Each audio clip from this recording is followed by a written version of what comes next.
Le 29 mars 1779, à Mito, en Courlande, là nous sommes vers la Lettonie, dans ces coins-là, eh bien, Cagliostro fonde une loge mixte qui se consacre à la recherche alchimique. Et partout où il va passer, il va fonder des loges qui souvent sont éphémères, c'est-à-dire ne correspondent qu'à son passage.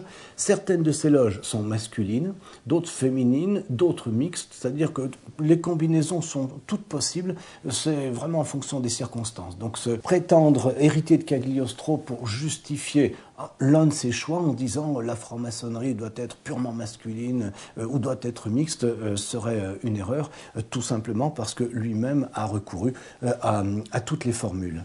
Il séjourne à Strasbourg de 1780 à 1783, ensuite 11 mois à Bordeaux.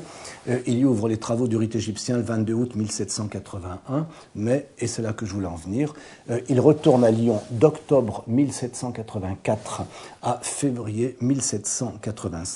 C'est là qu'il prend le titre de grand Copte, C-O-P-H-T-E, qui, ainsi que l'a montré Robert Amadou, est tout simplement le mot copte avec l'orthographe au XVIIIe siècle. Donc, en fait, c'est le grand Copte.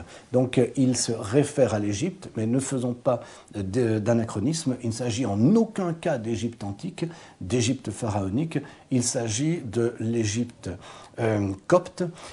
Et d'ailleurs, à l'époque, puisque nous sommes avant l'expédition napoléonienne en Égypte, le mot Égypte désigne vaguement tout le Proche-Orient et n'a pas du tout l'image que nous lui prêtons aujourd'hui. D'ailleurs, lorsqu'on étudie les rituels du rite égyptien de Cagliostro, on n'a aucune trace, mais absolument aucune, de quelque forme de mythologie égyptienne, enfin d'Égypte antique, quelle qu'elle soit.